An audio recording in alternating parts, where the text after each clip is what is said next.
رمضان المبارک میں جو بظاہر ہمیں دنیا کی چیزیں لگتی ہیں، اللہ نے ان کو بھی عبادت کا درجہ عطا فرما دیا۔ مثال کے طور پر سحری کا کھانا کھانا عام طور پر ایسے محسوس ہوتا ہے کہ روزہ چونکہ بھوکا پیاسا رہنے کا نام ہے، لہذا جتنی زیادہ بھوک لگے گی اتنا زیادہ اجر میں اضافہ ہو جائے گا، جتنی زیادہ پیاس محسوس ہوگی اتنا زیادہ اجر میں اضافہ ہو جائے گا۔ تو کیوں نہ ایسے کیا جائے کہ اپنے اجر اور ثواب کو بڑھانے کے لیے صبح کو سحری نہ کھائی جائے، لیکن ایسی بات نہیں ہے۔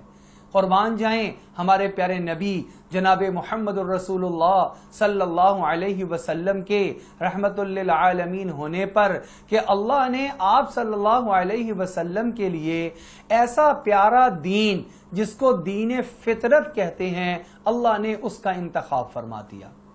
چنانچہ پہلی قوموں کے اندر ایسے ہوا کرتا تھا کہ آپ رات کو اگر سو گئے ہیں تو سو کر اٹھنے کے بعد آپ کو سحری کھانے کا حق باقی نہیں رہا، سونے سے پہلے پہلے آپ سحری کا کھانا کھا سکتے ہیں۔ چنانچہ اول اسلام کے اندر اور اوائل اسلام کے اندر یہ مسائل رہے بھی،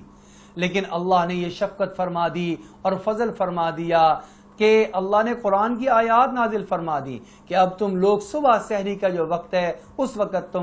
تم کھانا کھا سکتے ہو۔ اچھا، سحری کا جو کھانا ہے اس کھانے کو خود آپ صلی اللہ علیہ وسلم نے برکت والا کھانا شمار فرما دیا، اور اللہ جل شانہ کی طرف سے اس انسان پر رحمتیں اترتی ہیں۔ ایک حدیث مبارکہ میں آپ کے سامنے تلاوت کر رہا ہوں، نبی اکرم صلی اللہ علیہ وسلم نے ارشاد فرمایا، ان اللہ وملائکتہ یصلون علی المتسحرین۔ وہ لوگ جو سحری کھاتے ہیں، جو لوگ سحری کھانے والے ہیں، اللہ جل شانہ ان پر اپنی رحمتیں نازل فرماتے ہیں، فرشتے ان کے لیے دعائے مغفرت کرتے ہیں۔ اتنا برکت والا کھانا ہے۔ ایک مرتبہ نبی اکرم صلی اللہ علیہ وسلم کھانا کھا رہے تھے، ایک دوسرے صحابی آ گئے، آپ صلی اللہ علیہ وسلم نے ان کو بھی کھانے میں شرکت کی دعوت دیتے ہوئے ارشاد فرمایا، آؤ اور آ کر ہمارے ساتھ برکت والا کھانا کھا لو۔ اب ہر مسلمان کی تمنا اور خواہش ہوتی ہے اس کے کھانے میں برکت پیدا ہو جائے۔ یہ سحری کا کھانا ایسا ہے جس کے بارے میں نبی پاک صلی اللہ علیہ وسلم نے پہلے سے ارشاد فرما دیا کہ یہ کھانا تو برکت والا کھانا ہے، لہذا جو یہ چاہے کہ مجھے برکت والا کھانا کھانا ہے اسے چاہیے کہ سحری کھانے کا اہتمام کرے اور سحری کو اپنے اوپر لازم کر لے، اس لیے کیونکہ نبی اکرم صلی اللہ علیہ وسلم نے بھی ارشاد فرمایا، سحری کھا کر روزہ مکمل کرنے پر مدد حاصل کرو، اور دن میں قیلولہ کر کے رات کے آخری پہر میں جاگ کر تہجد پڑھنے پر اللہ کی مدد حاصل کرو۔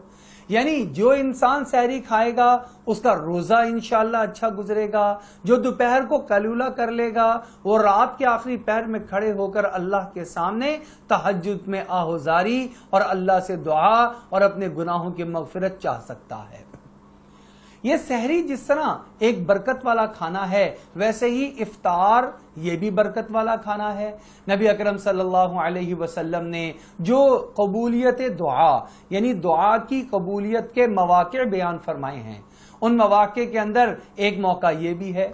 چنانچہ نبی اکرم صلی اللہ علیہ وسلم نے ارشاد فرمایا، جس کا مفہوم یہ ہے، 3 لوگ ایسے ہیں کہ اللہ ان کی دعا کو قبول فرما لیتے ہیں، ان کی دعا کو رد نہیں فرماتے ہیں، جن میں سے ایک ہے روزے دار، جب وہ افطار کے وقت میں دعا کرتا ہے۔ اب یہاں ذرا ہم رک کر غور کریں کہ ہم نے پچھلا رمضان المبارک جو گزارا اس میں افطار کے وقت میں میرا کیا عمل ہوتا تھا، یا چلیں اب کا جو رمضان اللہ نے مجھے عطا فرمایا ہے، اب کے رمضان میں افطاری کے وقت میں میرا کیا عمل ہوتا ہے۔ اس حدیث مبارکہ کی روشنی میں تو یہ وضاحت ہو رہی ہے کہ یہ اللہ سے دعا مانگنے کا وقت ہے، یہ اپنی مصائب اور مشکلات کو اللہ سے حل کروانے کا وقت ہے،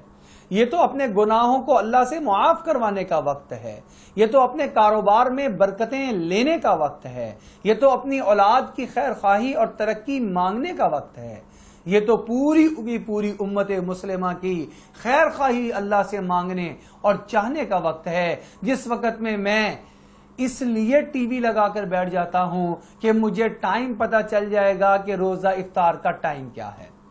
حالانکہ اس وقت میں اشتہارات کی بھرمار ہوتی ہے، ان کو بھی پتا ہے اس وقت میں جتنا ٹی وی دیکھا جائے گا شاید دن میں اتنا ٹی وی نہ دیکھا جائے، تو ان اشتہارات میں گانے بجانے بھی ہوں گے، ان اشتہارات میں فحاشی اور عریانی بھی ہوگی، انہی اشتہارات کے اندر جو ہے وہ ایسے جملے اور ایسے کلمات اور ایسے جو ہے مناظر آئیں گے ہمارے روزے کی روحانیت کو پارا پارا کر دیں گے۔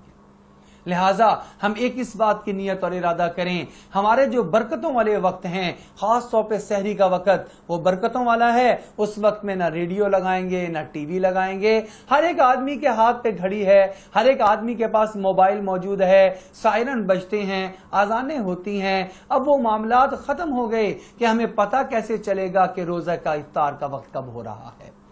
لہٰذا اپنے افطار کے وقت کو اور سحری کے وقت کو محفوظ فرمائیں، اس کو آپ اللہ کی طرف سے نعمت سمجھتے ہوئے تمام تر شیطان کے شر سے اس اپنے خاص وقت کو بچا لیں اور اس کی حفاظت فرما لیں۔ اس کے ساتھ ہم دیکھتے ہیں کہ روزہ افطار کروانے کی بھی بڑی فضیلت ہے۔ اب روزہ افطار کروانے میں بھی ہم لوگ جو ہے افراط و تفریط کا شکار ہیں۔ ایک طرف تو یہ کہ کبھی کسی کو روزہ افطار کرانے کی ہمارے دل میں تمنا اور خواہش ہی پیدا نہیں ہوتی، اور دوسرا یہ کہ اگر پیدا ہو جائے تو پھر اس کو ریاکاری آ کر گھیر لیتی ہے کہ بہت بڑا پروگرام، بہت بڑا فنکشن ہو، خاندان والوں کو بلایا جائے اور تمام تر چیزیں بھرپور طریقے سے وہاں رکھی جائیں اور بے تحاشا خرچ کیا جائے، حتیٰ کہ فضول خرچی بھی کر لی جائے تاکہ ہمارے جو رشتہ دار ہیں وہ خوش ہو جائیں، وہ ہماری واہ واہ کریں اور وہ کہیں ہم سے ناراض ہو کر نہ جائیں کہ بلایا تو افطاری پر تھا اور کھلایا کچھ بھی نہیں۔ یہ دونوں باتیں بڑی غلط ہیں۔ ہمارے لیے حکم کیا ہے؟ میں آپ کو حدیث مبارکہ جو ہمارے لیے بہترین رہنمائی فرماتی ہے، نبی اکرم صلی اللہ علیہ وسلم نے ارشاد فرمایا کہ جس نے کسی روزے دار کا روزہ افطار کروا دیا اس کو 3 انعامات ملیں گے۔ سب سے پہلا انعام یہ ہوگا، اس روزہ افطار کرانے کی برکت سے اللہ اس کے گناہوں کو معاف فرما دیں گے۔ دوسرا انعام یہ ملے گا کہ اللہ رب العزت اس کو جہنم سے چھٹکارے کا پروانہ عطا فرما دیں گے۔ اور تیسرا اجر یہ ملے گا کہ اس روزے دار کے روزے کے اجر میں کمی لائے بغیر اللہ رب العزت کی ذات اس روزہ افطار کروانے والے کے نامہ اعمال میں بھی اس کے روزے کا اجر و ثواب درج فرما دیں گے۔ صحابہ رضوان اللہ تعالی علیہم اجمعین نے جب اتنی بڑی فضیلت سنی تو عرض کیا، یا رسول اللہ صلی اللہ علیہ وسلم، ہمارا تو یہ غربت کا زمانہ ہے، آپ صلی اللہ علیہ وسلم ہم میں سے تو ہر ایک کو اتنی طاقت نہیں رکھتا کہ وہ کسی کو پیٹ بھر کر روزہ افطار کروا دے۔ جو آج کل ہمارے ہاں مسائل ہیں کہ روزہ افطار کروانا ہے تو اتنا بڑا اہتمام کرنا ہے، آپ صلی اللہ علیہ وسلم نے ارشاد فرمایا، بھئی یہ تو پیٹ بھر کر کھانا کھلانے پر اجر موقوف نہیں ہے، بلکہ یہ تو اس کو بھی مل جاتا ہے کہ جو ایک پانی کا گھونٹ دے اور روزہ افطار کروا دے، یہ تو اس کو بھی مل جاتا ہے کہ جو کسی کو لسی کا ایک گھونٹ پلا دے، کوئی آدمی کسی کو ایک کھجور دے دے اور وہ اس سے روزہ افطار کر لے، اس کو بھی یہ اجر مل جاتا ہے۔ اب دیکھیں کتنا آسان ہے، ہر آدمی ہر روز